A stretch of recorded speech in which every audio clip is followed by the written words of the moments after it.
তো আমাদের ভারতবর্ষে যে একটা বড় পরিমাণ দর্শক রয়েছেন যারা কিন্তু ওয়েব সিরিজ দেখতে ভালোবাসেন, আমার মনে হয় তারা সব থেকে বেশি পরিমাণ এক্সাইটেড হয়ে থাকেন কবে মির্জাপুরের থার্ড সিজন বা দ্য ফ্যামিলি ম্যান বলুন, অন্যদিকে পঞ্চায়েত, কোটা ফ্যাক্টরি রয়েছে, পাতাল লোক, অসুর, এই সিরিজগুলোর পরের সিজন কবে আসবে এই নিয়ে সোশ্যাল মিডিয়ায় হইচই করে বেড়ান, ঠিক আছে। কিন্তু আমি একমাত্র যে আহ, আমাদের ভারতবর্ষে আন্ডারেটেড যে ক্রাইম সিরিজগুলো রয়েছে বা অন্য ঘরানার যে কাজগুলো হয় আর কি, সেগুলো কিন্তু দেখতে ভালোবাসি এবং সেগুলো নিয়ে আলোচনা করি। আমি দর্শকদের রেকমেন্ড করি বারবার করে।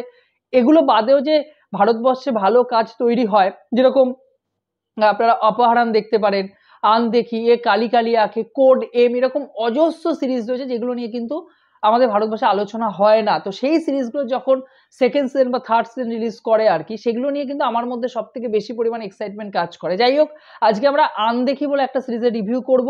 আমার মনে হয় যে ক্রাইম সিরিজ যারা দেখতে ভালোবাসেন আর কি, ক্রাইম থ্রিলার সিরিজ এই ঘরানার কাজ যারা দেখতে ভালোবাসেন, তাদের আন দেখে আমি হাইলি রেকমেন্ড করছি। আপনারা কিন্তু না দেখে থাকেন, অবশ্যই সিরিজটা একবার দেখুন।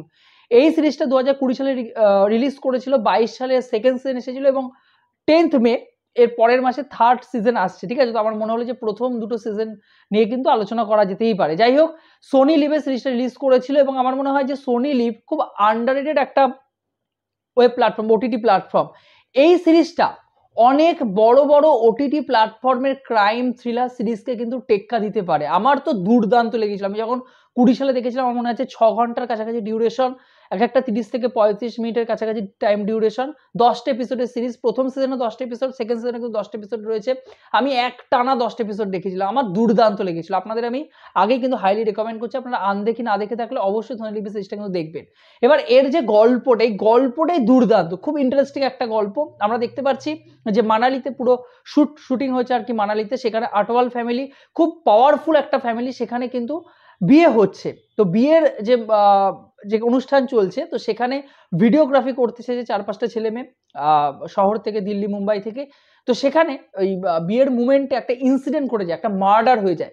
সেই মার্ডারের ফুটেজ ভুল করে কিন্তু ওই একজন ভিডিওগ্রাফারের তিনি ভিডিও করে ফেলেন এবং তারপরে সে কিভাবে গোটা বিষয়টা থেকে সার্ভাইভ করবে, সে কি গোটা ঘটনাটা থেকে সার্ভাইভ করতে পারে, এবং এই ভিডিওর ফলে গোটা আটওয়াল ফ্যামিলি কিন্তু পুলিশের নজরে চলে আসে। এবং পুলিশ যখন ইনভেস্টিগেশন করে, এখানে দিব্যেন্দু ভট্টাচার্য আমাদের বাংলার একজন অভিনেতা, আপনারা জানেন যে হিন্দিতে চুটিয়ে সে কাজ করছেন, তিনি রয়েছেন, তিনি পুলিশ অফিসার, বেঙ্গল পুলিশের ভূমিকায় রয়েছেন। তিনি একটা কেসের ইনভেস্টিগেশন করতে করতেই মানালিতে আসবেন এবং তিনিও কিন্তু এই গোটা কেসের মধ্যে জড়িয়ে পড়বেন আর কি। যাই হোক, তো এর ফলে একের পর এক কিন্তু ট্রুথ বা সত্য কিন্তু আমাদের সামনে উঠে আসবে এবং আটওয়াল ফ্যামিলির যে হাত, যে তারা যে পাওয়ারফুল, তাদের হাত কোথায় অবধি রয়েছে এবং মানালিটাকে এত সুন্দরভাবে এখানে দেখানো হয়েছে, দেখলে কিন্তু আপনারা অবাক হয়ে যাবেন। আমার কিন্তু সিরিজটা দুর্দান্ত লেগেছিল। প্রথম সিজনটা মেনলি ওই ভিডিওগ্রাফারকে ধরা, চেস আর কি যেটাকে বলবো, সে ভিডিওগ্রাফিটা বিভিন্ন জায়গায় ছড়িয়ে দেওয়ার চেষ্টা করবে, কিন্তু আটওয়াল ফ্যামিলি তাকে আটকানোর চেষ্টা করবে, এই বিষয়ের উপর ঘুরপাক খায় আর কি। শেষে টুইস্ট রয়েছে অনেকগুলো এবং সেকেন্ড সিজনটা আসবে মেনলি এদের বিজনেসের উপর, বিজনেস কিভাবে গোটা ফ্যামিলিকে তছনছ করে দিচ্ছে এবং ফ্যামিলির ভেতরেই কিন্তু আসলে শত্রু রয়েছে আর কি, সেটাই আপনারা কিন্তু সেকেন্ড সিজনে দেখতে পারবেন। থার্ড সিজন আবার অন্য একটা ঘটনার উপর আসবে। যাই হোক না কেন, আমার মনে হয় যখন সিরিজগুলো ফার্স্ট সিজনের পর সেকেন্ড সিজন আনা হয়, যখন থার্ড সিজন আনা হয়, তখন কিন্তু কোথাও গিয়ে একঘেয়ে ব্যাপারটা চলে আসে, কিন্তু আনদেখির মধ্যে কিন্তু সেটা নেই। প্রথম সিজনটা আপনারা জাস্ট মানে কি বলবো, যখন ওটিটি প্ল্যাটফর্মে দেখবেন আপনারা কিন্তু সিট মানে মানে একটানা আপনারা দেখতে বাধ্য হবেন। একটার পর একটা যেখানে শেষ হচ্ছে আর কি ঘটনা, কোথাও না কোথাও আপনাদের কিন্তু ধরে রাখবে। আমার কিন্তু গল্পটা দুর্দান্ত লেগেছিল। এই সিরিজের প্রথম পজিটিভ পয়েন্ট কিন্তু গল্প এবং এক্সিকিউশন। পরিচালক একটার পর একটা সিন যাবে এক্সিকিউশন করে, যেভাবে ক্যারেক্টারগুলো কেন ডেভেলপ করা হয়েছে। এখানে হর্ষ ছায়ার ক্যারেক্টার রয়েছে, সূর্য কুমার রয়েছেন, আঁচল সিং রয়েছেন, দিব্যেন্দু ভট্টাচার্যের কথা বললাম, প্রত্যেকটা ক্যারেক্টার মানে এখানে হর্ষ ছায়ার অভিনয় জাস্ট আপনারা দেখুন একবার, জাস্ট দেখুন একবার। অন্যদিকে সূর্য শর্মা মানে যেখানে রিঙ্কু পাজির ক্যারেক্টারটা প্লে করছে না, নেগেটিভ ক্যারেক্টার, তার চরিত্র, তার এক্সপ্রেশন, কথা বলা, গোটা সিরিজটাকে কোথাও না কোথাও গিয়ে একা কিন্তু নিয়ে গেছেন। এবং দিব্যেন্দু ভট্টাচার্যের কথা বললাম, তার ক্যারেক্টারটা আলাদা করে কিছু বলার নেই, সাসপেন্সে থাক, আপনারা যখন সিরিজটা দেখবেন তখনই কিন্তু আপনারা বুঝতে পারবেন। যাই হোক, আমার কিন্তু সত্যি বলতে আনদেখি দুর্দান্ত একটা কাজ লাগে।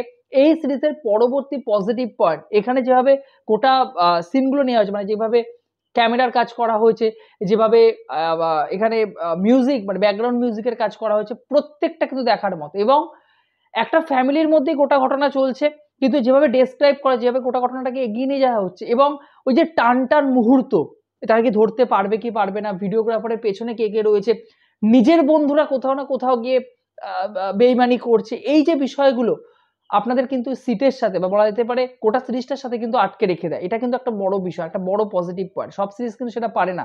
এত বড় টাইম ডিউরেশন হওয়া সত্ত্বেও কিন্তু আনদেখি কোথাও গিয়ে অগোছালো মনে হয় না। এই সিরিজের পরবর্তী পজিটিভ পয়েন্ট, এখানে যে টুইস্ট গুলো রাখা হয়েছে, এবারে অনেকে নেগেটিভ পয়েন্ট এখানে বলবে যে শেষে একটা টুইস্ট রয়েছে, যে টুইস্টটার ফলে কিন্তু আমি এখানে বলছি না, আপনারা যখন সিরিজটা দেখবেন তখন বুঝতে পারবেন, নেগেটিভ ক্যারেক্টারে কোথাও না কোথাও একটা জয় দেখানো হয়েছে, ঠিক আছে? এটা অনেকে বলবে যে একটা সিরিজ, গোটা সিরিজে অবভিয়াসলি সবসময় পজিটিভ পয়েন্ট তো থাকবে, পজিটিভ বা যে হিরো বা যাকে এখানে প্রেজেন্ট করা হচ্ছে ভালো রূপে আর কি, যে সত্যের প্রতীক, তার সবসময় জেতাটা কিন্তু প্রয়োজন, কিন্তু না, এখানে কিন্তু নেগেটিভ ক্যারেক্টারটাকে অনেক বেশি করে প্রাধান্য দেওয়া হয়েছে। সেটা সেকেন্ড সিজন আসলে কিন্তু একের পর এক খোলসা হবে, যখন সেকেন্ড সিজন দেখবেন আপনারা কিন্তু বুঝতে পারবেন, এবং আমার মনে হয় থার্ড সিজনে গোটা গল্পটাকে কিন্তু শেষ করা হবে। যাই হোক, আপনাদের আমি হাইলি রেকমেন্ড করছি এই সিরিজটা আপনারা দেখুন একবার। এরকম ধরনের ক্রাইম থ্রিলার ড্রামা সিরিজ আমাদের ইন্ডিয়াতে খুব কম হয়, তো এই সিরিজটা আপনারা কিন্তু এনজয় করবেন। আর যদি আপনারা সিরিজটা দেখে থাকেন, আপনাদের কেমন লেগেছিল অবশ্যই কমেন্ট বক্সে জানাবেন।